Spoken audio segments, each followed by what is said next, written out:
Hello, Hi hello. everyone, thanks for tuning Oop, in. This is a we are live, and I was supposed to be live about an hour ago, so that's what I said. And that's not what happened. I will just say this Monday has been testing my gangster. Let me do my intro. Hey there, YouTube, Slasher Chicks and Slasher Dudes. My name is Elite. This is Slasher Chick TV, where we like to discuss growth mindset and negotiation strategies. So you never have to choose between this or that. You can always say yes to this slash that. And I feel like I have Vaseline on my lip. Um, Eyebrows look crazy. We are here. Progress over perfection. Am I muted? Oh no, I did check that before. Imagine that. Um, at any rate, this is day 12 of 90 of me live streaming. And like I said, this Monday has been Monday in. I previously bought this at from Temu. It's like a little note thing. Oh, let me make sure to put my do not disturb. And I have always already needed to pull out one note today. I got love is patient, love is kind. Child, I need another one. Let's see what this one comes up with. This is me using my resources. Resentment kills a fool, and envy slays the simple. That's not helping me right now. No shit, Sherlock. That's how I feel about that one. I'm not resenting anybody or envious of anyone. I'm irritated. Let me try what they say for sad. Less forgiveness, less love. Okay. That one was on time. That one I can do. But at any rate, if you had been through any of my previous lives, or well, maybe many of them, you would have to have been at a very specific one. Hey, Marlene.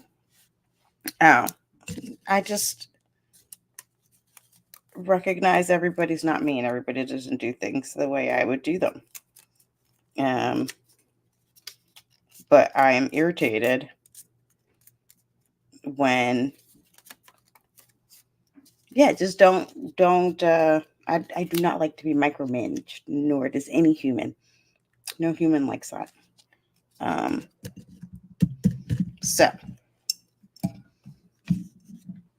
micromanage myself into this live stream though, because today is day one of my no spend, no buy month, where I committed to uh no buy for 30 days. So from 4:15 to 5:15 is what I'm going to do this. And I previously mentioned that prior to starting this, I looked up things that I would do to prep. Thank you. Thank you, Marley. I looked up things that I would do to prep, and one of the suggestions was obviously like figuring out your budget that you're going to stick to and what is not allowed. And this was the first time I had heard of this concept of the four walls of budgeting. So these things were allowed. Now, I'm going to show a really quick video. It's only about 2 minutes. And I feel like, I think because of the new rules, I have to name that this video was made with AI. I think I do. So let's see. Wondered over where the lion's share of your income disappears each month? Or maybe you're wrestling with keeping your spending in check. Okay, first of all, as soon as you hear the voice, you know it was made with AI. I don't think anyone would ever question that. Welcome to the world of budgeting, where every penny counts and where we're about to introduce you to a game-changing concept, the four walls of budgeting. Imagine your budget as a house. The four walls that hold up this house represent the four most crucial categories of your budget: utilities, transportation, shelter, and food. Notice clothes were not mentioned in there, y'all. That's not mentioned. These walls provide the structure and stability you need to build a secure financial future. First up, utilities. This wall includes electricity, water, gas, and other basic necessities. To keep this wall sturdy, I did not make this video. Well, I did, but I didn't, Marlene. I used InVideo to make this video after I had done some research on the four walls of budgeting. And I did a little prompt and it came up with the script and the B-roll for the most part. But I basically like defined the concept with my prompt. Let me see. I might have the original prompt. consider energy-efficient appliances or even going green with solar panels. Every bit of saving helps. Next, we have transportation. Whether it's a car payment, public transit fare, or bicycle maintenance, it's essential to keep this wall intact. Opt for more affordable options like carpooling or public transportation. Remember, an expensive car doesn't always mean a better ride. The third wall is shelter. This is typically your largest expense, whether it's rent, mortgage, or home maintenance costs. Look for ways to minimize this expense, like living in a smaller home or choosing a less expensive neighborhood. Finally, there's food. Now, I'll name the other thing that's in video is good for is, right, is you could use it to just like give you ideas for the video, and then you could still go to like Unsplash or Pexels and get your own stock. This wall isn't just about survival, it's about maintaining a healthy lifestyle. Plan meals in advance, cook at home more often, and buy groceries in bulk. It's astonishing how much you can save without sacrificing nutrition or taste. To recap the four walls of budgeting. Wait, just before we recap the four walls of budgeting, I just want to name, I already failed at part of this prep process. I did not finish grocery shopping yesterday to buy the things in bulk that I was supposed to. And in full disclosure, because I'm like, well, this is my last day that I can order out. I ordered dinner out last night and it was disgusting. And that is what I get. And I don't think one should say food is disgusting, but that's how bad it was because I literally found a piece of packaging inside my food. Like that's, and I'm like, you know what? If this ain't a sign to stop it, Alicia, I don't know what is. Like, this is Uber Eats telling you directly, ma'am, quit it. Stop it. Seek help. That's I'm inserting that Michael Jordan meme there. Okay, but real quick, we're going to recap the four walls. Utilities, transportation, shelter, and food lay the foundation for a solid budget. Prioritize these categories above all else. This way, even when financial storms hit, your budget house remains standing strong. So, think about these four walls the next time you're arranging your budget. Remember, it's not about restricting your spending, it's about spending wisely and building a secure financial future. With a little planning and discipline, you can be the master of your own budget house. In the end, it's your house, your rules. Make sure it's built to last. After all, financial stability is not a destination, it's a journey, and every step counts. Okay, frankly, seeing that again, because I think I made that like a month ago. Okay, I hadn't even looked at it again myself. That four walls of budgeting video was a little inspiring to me by the end. Like, okay, I have the basics under control. I made sure to pay all my bills. I decided there was a house on top of that budget. It did not include clothes, y'all. I understand that's not one four walls. But my house was my nails. I'm getting them done. Sorry, not sorry. It's in the budget. But I did make a little cover myself up. Yeah. This is my no spend challenge tracker. Now, let me see. I may have this where I can pull it up here in another screen and show y'all what I made for myself to keep this on the fridge and keep me honest. Because I set out with sort of goals as by the end of this 30 days, this is the whole point of doing this and what I would have hoped to accomplish by then. Now, and this also includes what are my parameters. For example, I don't know. You tell me in the chat if you consider this cheating. I'm not supposed to have Starbucks. That's in my no buy list, okay? However, I had Starbucks points. So I used my points for coffee today. Does that count? I did not spend any money. Now, and when I'm out of points, I can't buy anything. Does that count? Is that cheating? All right, this is what I'm not allowed to buy. These are the reminders for myself.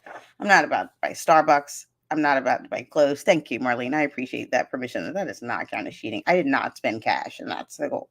So I didn't pay for Starbucks. My past purchases paid for the Starbucks.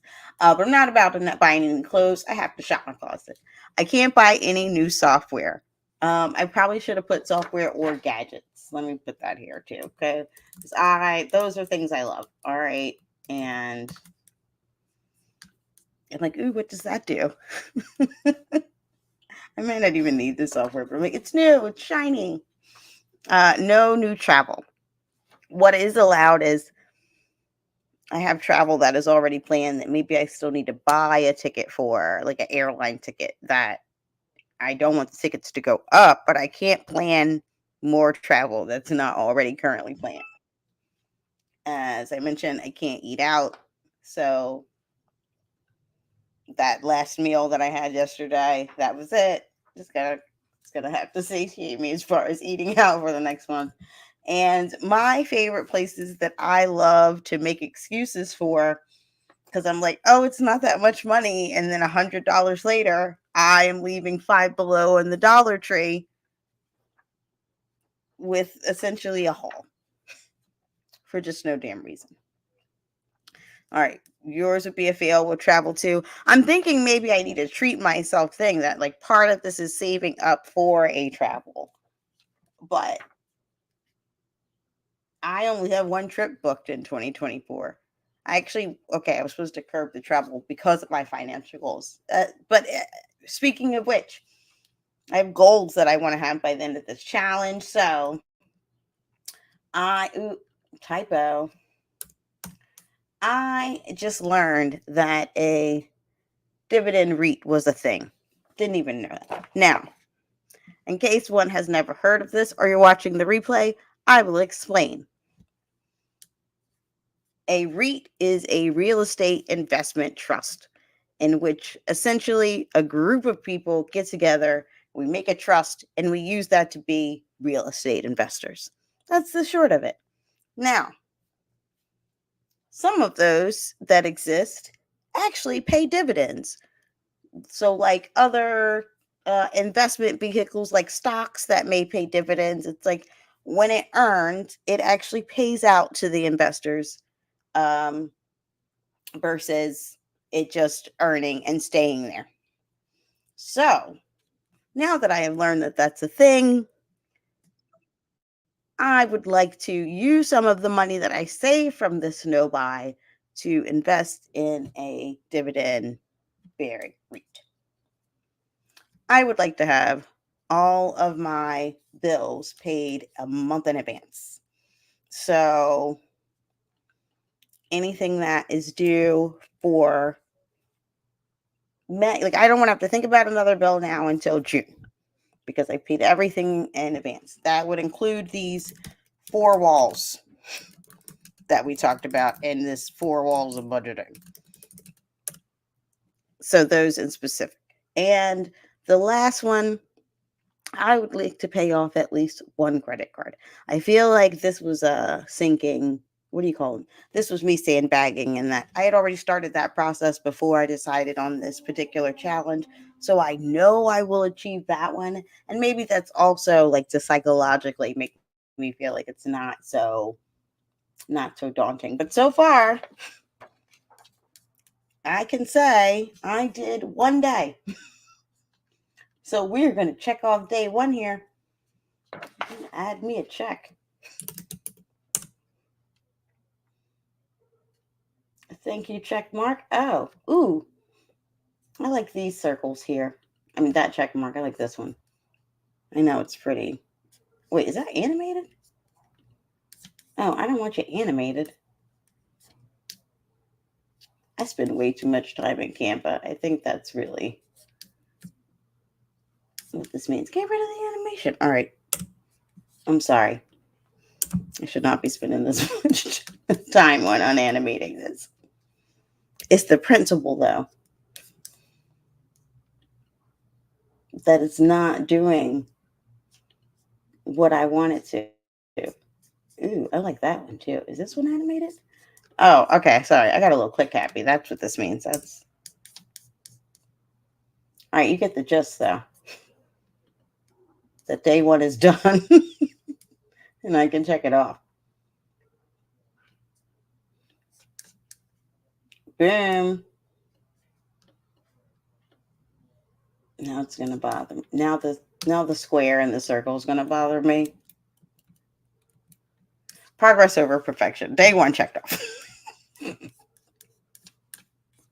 Please stop sharing. So my reflection so far for day.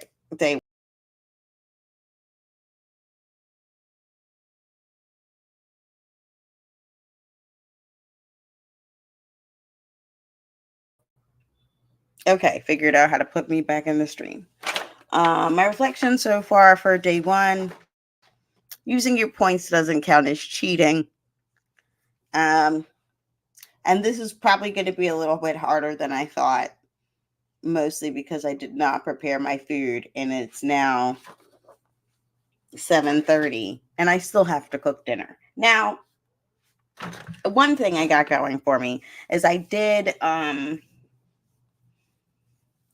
make like some sauces that I froze maybe like a month or so ago, that I can easily like throw together a pasta. It's not like there's nothing I can make, so it won't be that hard. But in a best case scenario, I would have done more meal prep yesterday, to make that really easy.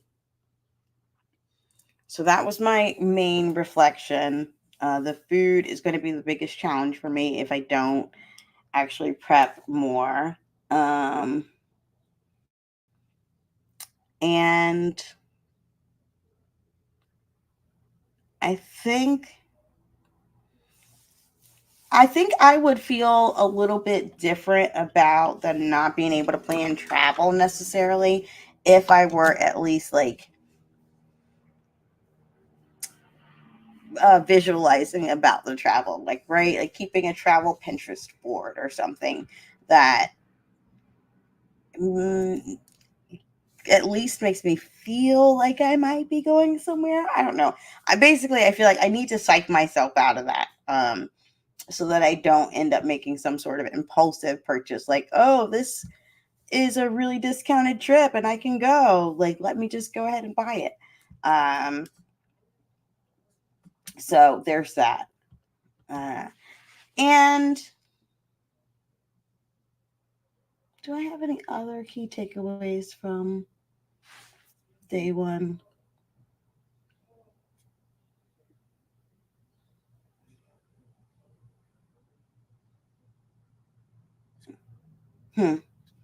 Sorry. All right, this is another problem that I have. Um, One challenge that I have about working from home is that it's hard to like find a time to turn off. So, but because I'm in this no buy challenge, I might go into the office more often because like there's snacks there. I feel like I'm less likely to buy to eat out if I go to the office and think about how I schedule cooking into my day. So that's one of my reflections for that. But yeah, I'm only one day in, so hard to tell how hard this is going to be. I think it's certainly going to be harder on the weekends. I'm off on Wednesday. Oh, that is also one of my non-negotiables. So I'm off on Wednesday, and I intend to get my hair braided and my hair and nails are the house part. And that more than anything is like and required self-care, like literally required. I'm not going to buy anything. Now, I do have some gifts in that I had been gifted some spa credits from work. I have spa credits that my mom gifted me. And if I take advantage of those, then I certainly would tip those people, and that's going to count against it. But those are the things.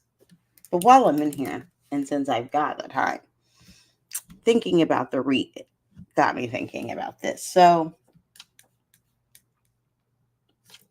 part of my goals with this no buy challenge, right, is it's really supposed to be jump starting some of the aspects where I want to make changes in my relationship with money. And one of the things that I've really been looking at and making those changes is not only would I want to reduce my expenses and have my spending be aligned with my own personal values and my lifestyle that I would like to live, but I also want to increase my income. And I specifically want to increase income as it relates to passive income and as it relates to dividend income. Dividend income and being the passive income that I'm most interested in gaining, and income from capital gains due to the tax benefits. So that's part of why now feels like the time to shift this relationship. Now, what I'm looking for is a kind of like a brief presentation on a framework to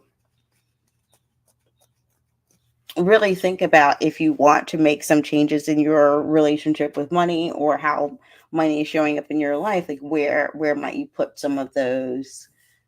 Where might you be focusing on some of those changes? And so that's why I have those pretty specific ones of that I want to.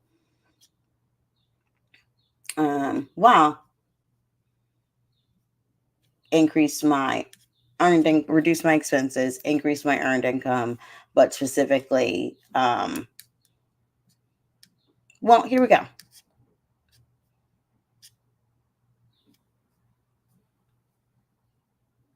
I'm going to workshop this right now and hope that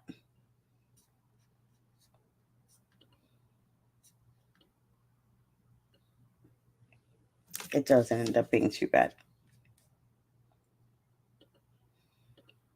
All right, so let me remove this.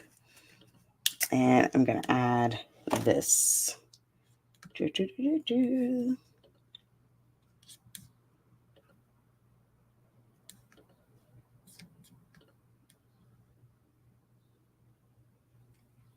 Okay.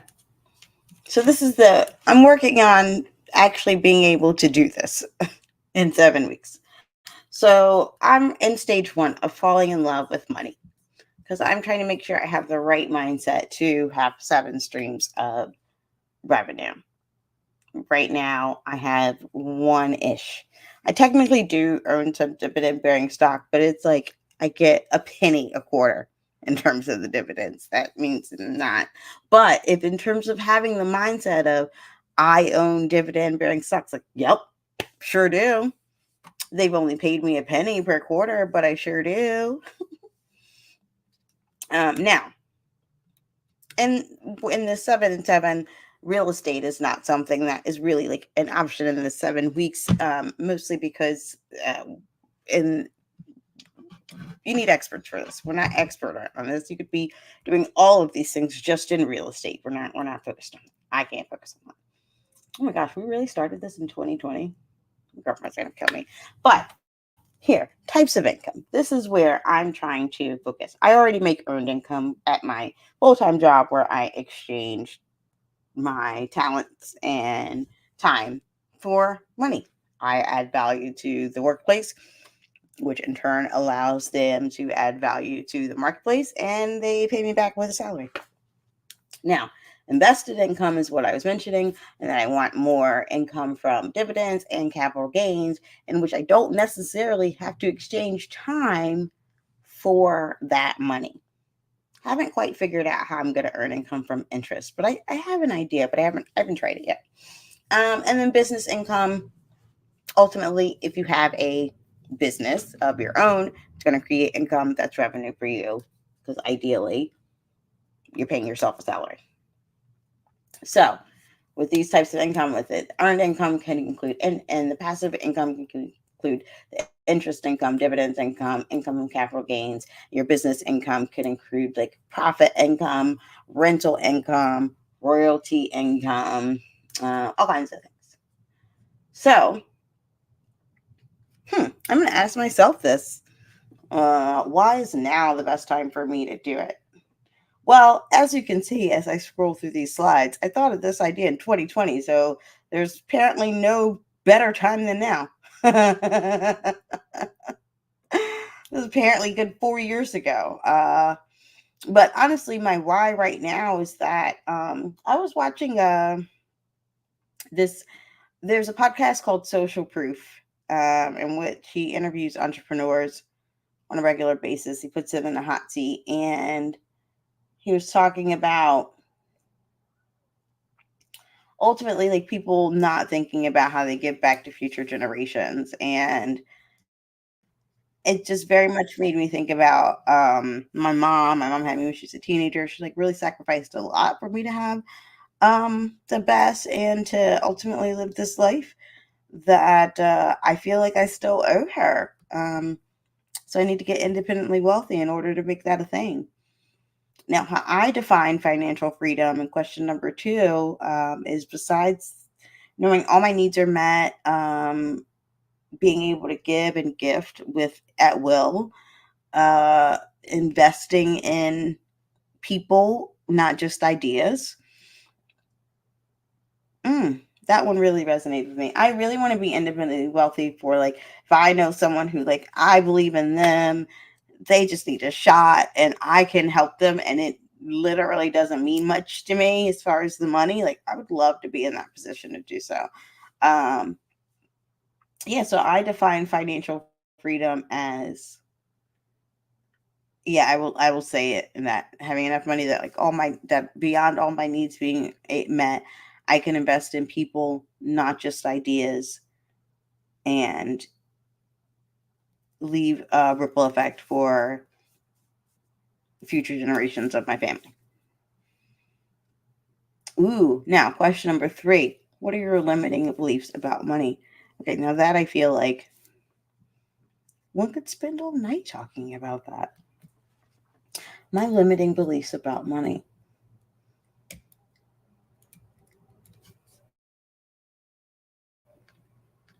I feel like I've changed a lot of them over the years. Um, this was a good. I don't know where I found this on the Pinterest. Uh, but this feels like a definition of financial freedom for sure. My limiting beliefs about money. I feel like I'm even having a reaction to asking myself that question.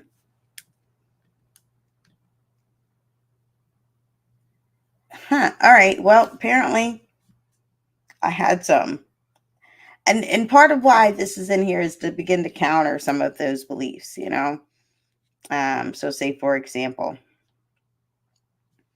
perhaps you have a belief like, oops, that's not the one we're looking for.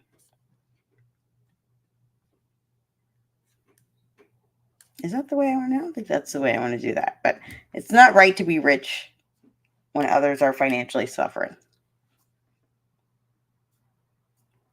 If at your core you believe that, it might be hard for you to get the money. But you could also think like that may be true, but if you are someone who wants to give, you could give to others more freely if you're independently wealthy. Or you may think most wealthy people are selfish. You could be an exception to the rule. I can be wealthy and giving. Or you may think that financial success depends on things other than just yourself, and that there's no way for you to just like do this on your own.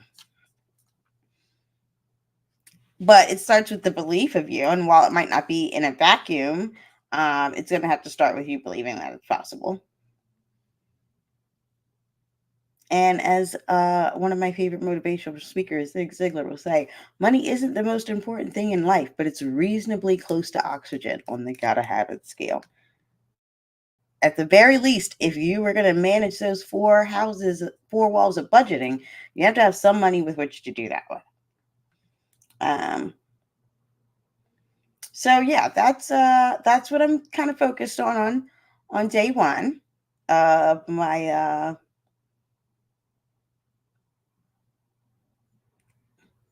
thing, on my no buy challenge. Now, if you want to go along with me, you can try these steps as step 2 to put some action behind it. And oh, I love it. Write it down in the comments if you're watching this on the replay. All right, are you ready? Here we go. This is what we're going to do now. Step 1, write a love letter or an apology letter to money. Maybe you're like me, you might want to write both. I do want to, I want to tell money I'm sorry for the times that I have disrespected you or devalued you or not treated you right. It's funny, but it's true. I'm trying to change my relationship, right? So that's part of the steps. Step 2, 10 money affirmations that support how you want money to show up in your life. Ooh, that's a good one. Like one I love to use is money comes to me frequently, effortlessly, and abundantly. Step 3, do the thing. Is there something you've been holding off on doing because of your limiting money belief? Just go ahead and do it. And I think for me, that is my no buy challenge right now. And then take action. List 3 to 5 things you can take, actions you can take to improve your relationship with money or to release your limiting money beliefs. I mean, you could do these 3 things, but if you've got a step 2, why not go for it? So that's my live today for day 12. I am super, super proud of this progress over perfection that we have been doing here. If you catch this replay, definitely tell me in the chat or in the comments either your love letter or apology letter, some of your money affirmations, or something that you've been holding off on because of your limited beliefs about money and you're going to change. I'm going to check in on Mondays for the rest of my challenge, considering the next couple of Mondays I'll be live because I have to finish my challenge. And then I'll let you know, and by challenge, I mean the 90-day live stream. And then I'll let you know how I've been doing on this as I come back. But this was, I spent most of this time talking to myself, but I needed it.